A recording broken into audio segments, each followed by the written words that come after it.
ನಮಸ್ಕಾರ ಸ್ನೇಹಿತರೆ, ಅನಿತಾ ಕಿಚನ್ಗೆ ಸ್ವಾಗತ. ಬೆಂಡೆಕಾಯಿಂದ ಒಂದು ಒಳ್ಳೆಯ ಸ್ನ್ಯಾಕ್ ರೆಸಿಪಿನ ಹುಡುಕ್ತಾ ಇದ್ರೆ ಈ ವಿಡಿಯೋನ ಪೂರ್ತಿಯಾಗಿ ನೋಡಿ, ಹಾಗೆ ನೀವು ಕೂಡ ಟ್ರೈ ಮಾಡಿ.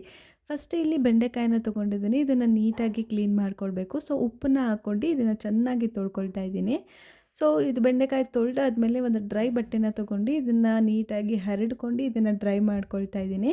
ಯಾಕಂದರೆ ಎಣ್ಣೆಯಲ್ಲಿ ಇದು ಫ್ರೈ ಆಗೋದ್ರಿಂದ ಬೆಂಡೆಕಾಯಲ್ಲಿ ನೀರು ಇರಬಾರ್ದು. ಹಾಗಾಗಿ ಡ್ರೈ ಮಾಡ್ಕೊಂಡು ಈ ಥರ ಪೀಸಾಗಿ ಕಟ್ ಮಾಡ್ಕೊಳ್ತಾ ಇದ್ದೀನಿ. ನೋಡಿ, ಇಷ್ಟು ಮೀಡಿಯಮ್ ಸೈಜಲ್ಲಿ ಇದ್ದರೆ ಎಣ್ಣೆಯಲ್ಲಿ ನೀಟಾಗಿ ಫ್ರೈ ಆಗುತ್ತೆ. ಹಾಗಾಗಿ ಕಟ್ ಮಾಡಿ ಮುಂಚೆನೇ ಎತ್ತಿಟ್ಕೊಳ್ತಾ ಇದ್ದೀನಿ. ಇವಾಗ ಇದಕ್ಕೆ ಮಸಾಲ ರೆಡಿ ಮಾಡ್ಕೊಳ್ಳೋಣ. ನಾನಿಲ್ಲಿ 2 ಸ್ಪೂನಷ್ಟು ಕಡಲೆ ಹಿಟ್ಟು, ಹಾಗೆ 2 ಸ್ಪೂನಷ್ಟು ಕಾರ್ನ್ಫ್ಲೋರ್ನ ತೊಗೊಂಡಿದ್ದೀನಿ.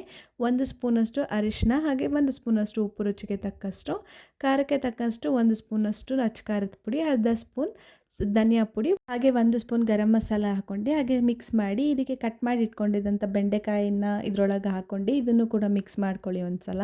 ಇದಕ್ಕೆ ನೀರು ಜಾಸ್ತಿ ಬೇಡ, ಮಸಾಲ ಬೆಂಡೆಕಾಯಿಗೆ ಹಿಡಿಯೋಷ್ಟು ಒಂದು ಸ್ವಲ್ಪ ನೀರನ್ನು ಹಾಗೆ ಮೇಲೆಗೆ ಚುಮ್ಮಿಸ್ಕೊಂಡು ಹಾಗೆಯೇ ನೀಟಾಗಿ ಮಿಕ್ಸ್ ಮಾಡ್ಕೊಳ್ಳಿ. ನೋಡ್ತಾ ಇದ್ದೀರಲ್ಲ, ಇಷ್ಟು ನೀಟಾಗಿ ಮಿಕ್ಸ್ ಆಗೋವರೆಗೂ ನೀರು ಹಾಕ್ಕೊಂಡ್ರೆ ಸಾಕಾಗುತ್ತೆ. ಇದಕ್ಕೆ ಜಾಸ್ತಿ ನೀರು ಬೇಡ.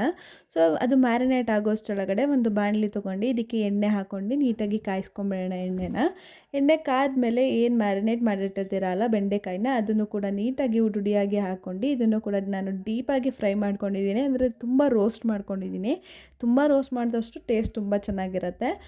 ನೆಕ್ಸ್ಟ್ ನಾನು ಅದನ್ನು ಡೀಪಾಗಿ ಫ್ರೈ ಮಾಡಾದ್ಮೇಲೆ ಇಲ್ಲಿ 2 ಈರುಳ್ಳಿನ ಉದ್ದು ಕಟ್ ಮಾಡಿ ನೋಡಿ, ಈ ಥರ ಕಲರ್ ಬರೋವರೆಗೂ ನಾನು ಫ್ರೈ ಮಾಡಿ ಎತ್ತಿಟ್ಕೊಂಡಿದ್ದೀನಿ.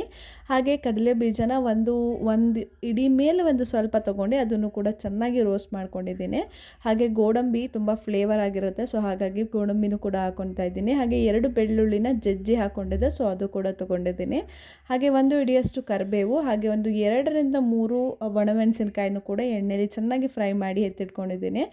ಇಷ್ಟನ್ನು ಒಂದು ಬೌಲ್ಗೆ ಹಾಕ್ಕೊಂಡು ಇವಾಗ ರುಚಿಗೆ ತಕ್ಕಷ್ಟು ಉಪ್ಪು, ಹಾಗೆ ಖಾರಕ್ಕೆ ತಕ್ಕಷ್ಟು ಸ್ವಲ್ಪ ಖಾರದ ಪುಡಿ ಹಾಕ್ಕೊಂಡು ಚೆನ್ನಾಗಿ ಮಿಕ್ಸ್ ಮಾಡಿ ಇದಕ್ಕೆ ರೋಸ್ಟ್ ಮಾಡಿದಂಥ ಬೆಂಡೆಕಾಯಿನೂ ಸೇರಿಸ್ಕೊಂಡು ಒಂದು ಒಳ್ಳೆ ಮಿಕ್ಸ್ ಕೊಟ್ಟರೆ ಈವ್ನಿಂಗ್ ಟೈಮ್ ತಿನ್ನೋಕೆ ಟೀ ಜೊತೆ ಅಥವಾ ಕಾಫಿ ಜೊತೆ ತುಂಬಾ ಚೆನ್ನಾಗಿರುತ್ತೆ ಸ್ನ್ಯಾಕ್ಸು.